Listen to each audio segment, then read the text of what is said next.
Hello, beautiful mystic souls. So this is just me continuing talking about fibroids and things you could do to heal and just talking about my journey period. Like I said, I went back a few months and I'm gonna be doing those little diaries that I did, but what is fibroids? Fibroids are benign growths that are around the uterine wall or just inside the womb area. They are growths in the reproductive organs of, the women. And mainly, they come to those indigenous women that are brown skinned. It comes to us. But they are balls that grow and they be full of things like depression, insecurities, things that we didn't express, toxic energy, past hurts, past wounds, negativity. They just be full of just things that you shouldn't even have in your body. And then it deals with Mercury.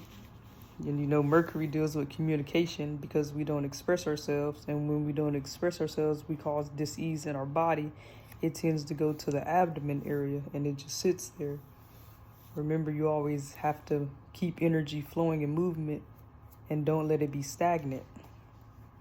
And it can affect things like your menses cycle. You could have irregular periods.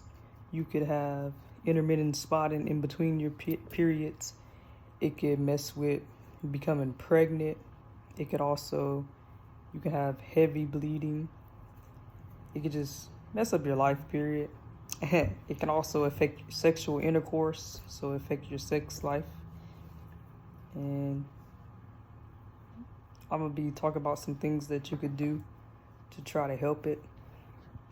And it also comes with clearing out that energy and dealing with the sacral chakra, because that's where the reproductive organs are. And then also the solar plexus, which deals with expressing yourself, because when you hold things in, you be having digestive problems and you always be feeling bloated. So it has to deal with the sacral chakra and the solar plexus chakra. So you need to just clear that energy out. You could do it with a whole bunch of different ways to clear that energy out.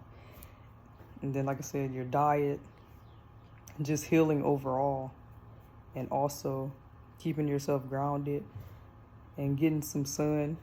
It also comes with vitamin D, because some of us, we disconnected from nature. We don't even go outside anymore. And we be complaining about, oh, it's too hot, or oh, the bugs. Like, we complaining about being in nature when that's truly what we connected to. And also, we don't be in the sun because maybe we're afraid to get dark or something. I don't know. Some of us are afraid. I used to have an insecurity about that, but now I be in the sun all the time. I don't even care. So. And basically, fibroids are like some little babies that didn't make it, because some of them they'll take them out and they'll be having like teeth or hair or little parts. So they just like soulless babies. And it's just like some skin or tissues like all together, and it's like in the form of little balls. And it takes energy from whoever it's attached to. It's like it's using your nutrients in your blood just so it can survive. And it survives off of certain foods that you eat too. It's like it survives off of sugar, like when you're drinking a lot of alcohol or eating a lot of sweets. And it survives off of fried foods. It survives off of dairy. It loves dairy. What else? Pastas, like how we love the mac and cheese. They also survive off of meats. All those meats, and they carry a lot of high estrogen. Anything that are high estrogen foods, the fibroids survive off of. I'll be listing the high estrogen foods as well, and the things that you should avoid eating when you have things like this going on. And also soy is another one. So, And basically, it can almost like seem like you have a wheat intolerance or a gluten intolerance too. And it also causes you, they grow really because you have a hormonal imbalance. Like maybe you have way too much estrogen and not enough progesterone. So you have to find like more balance. There's some herbs that you could take. And also, like I said, you just grounding yourself and getting some sun, that helps as well. And you just need to take some herbs specifically for that. And you can also do yoni steams or vaginal steams, however you want to call it.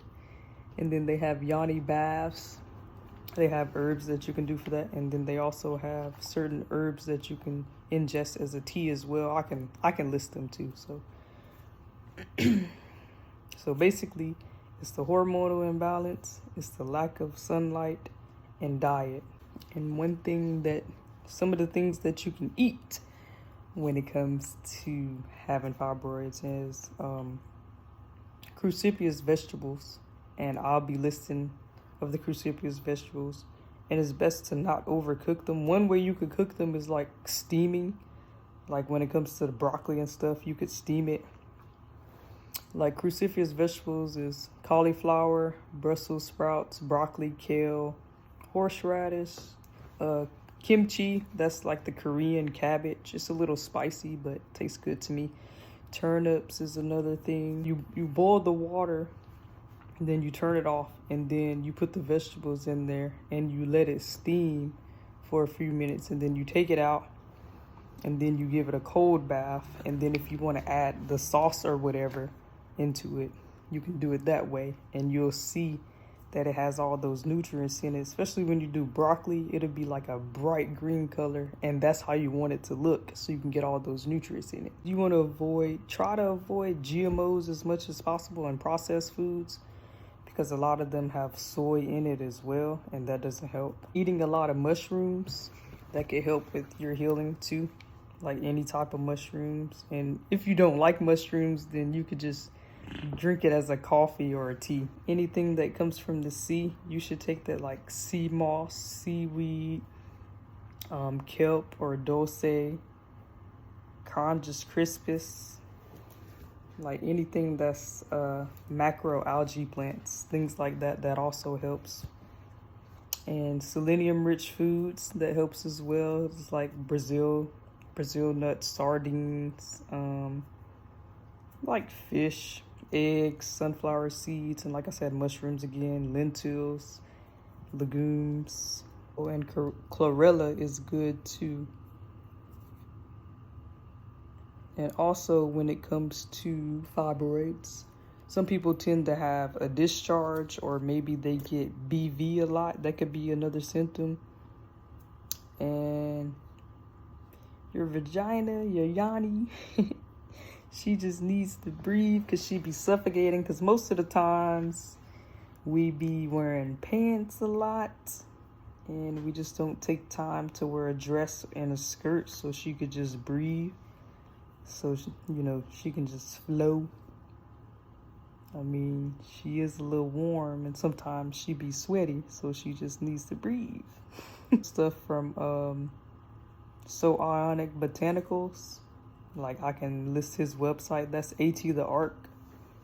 It's like he has some Crispus chondrus, and I'll take his sea moss. And then he has some cucumeca as well. Sarsaparilla, red raspberry leaf. You could take yarrow. Yarrow helps as well.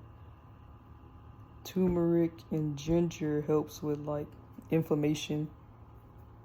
And it also helps with your stomach issues that you have. You can add some oregano in there. I made a tea video. I could link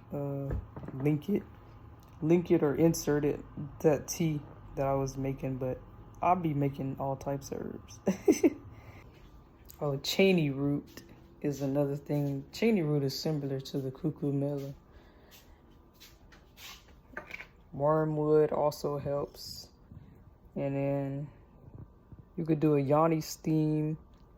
You could do like different flowers, like calendula flowers, lavender flowers, rosemary leaves, rose hips, passion flowers, wild yam, motherwort, stinging nettle leaf. Let's see, blue vervain, Guinean henweed, dog blood also helps. Jamaican dog bush, that helps as well too. There's a lot of herbs. Soursop is good. There's a whole bunch of herbs that can help you when dealing with, you know, trying to get those things to dissolve and disappear, or sometimes they even come out. So just don't be afraid if one comes out on you. Just be like, thank you. Came out, they got out of me, because you're doing your healing.